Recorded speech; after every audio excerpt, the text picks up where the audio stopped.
Mahilig ka ba mag-invest ng gold? Kung ganon, ikaw ang star show ngayon. Bakit nga ba magandang mag-invest ng alahas o ginto?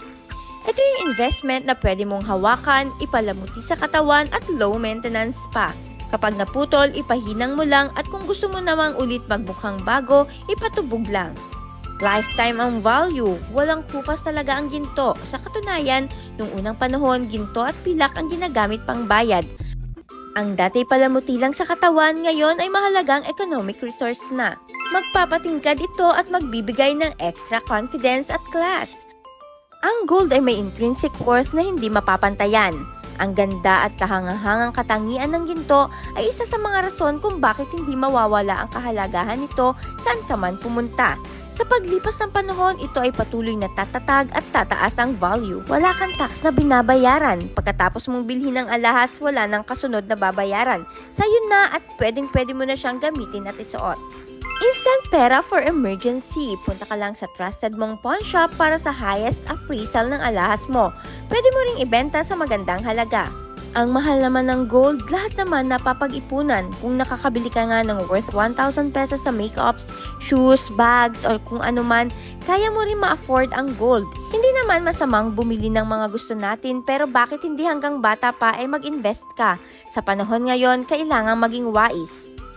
Hindi porket narinig mo ang salitang investment ay matatakot ka na. Basta wag ka lang magpa-scam. Kahit ano pang dahilan ng pagbili mo at kahit ano pang design, kapag may gold ka, in the long run, hindi ka pa rin lugi. May good news at bad news sa gold market.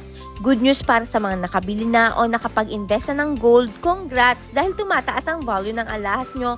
Saudi gold man yan, Japan gold o anumang klase ng ginto. Bawi na sa puhunan mo. Ang bad news, kung bibili ka pa lang ng alahas, mas mataas na ang price. Kaya wag ka nang mag-alinlangan pa. Hindi mawawala sa uso. Always in trend ang designs ng mga gold. Hindi lang basta bling-bling, may malalim na kultural na kahalagahan ang ginto. Sa ating mga Pinoy, ito ay may malalim na koneksyon sa ating tradisyon at kasaysayan na nagbibigay dagdag sa pagpapahalaga sa bawat piraso ng ginto na iyong sinusuot. Good choice, good decision. Hindi tayo against sa mga fancy jewelries dahil yan yung afford mong bilhin at hindi rin nakakapanghinayang kung mawawala. Pero kung pagsasama-samahin mo ang mga nagastos mo, siguro nakabili ka na rin ng real gold na pangmatagalang gamitan. Darating ang panahon na ma-appreciate mo ang lahat ng to kapag ikaw mismo napatunayan mo na mas mataas na ang presyo ngayon ng alahas mo kaysa sa pagkakabili mo noon. So kung ikaw ay magsisimula pa lang mag-invest ng gold, mas mainam na ikaw ay kumonsulta sa mag-aalahas o mga investors para sa kanilang gabay. Silang tutulong sa iyo upang maging ligtas at mapanuri sa iyong unang investment dahil sila ang mas eksperto dito. Laging tatandaan, gold never gets old. So be bold, buy gold,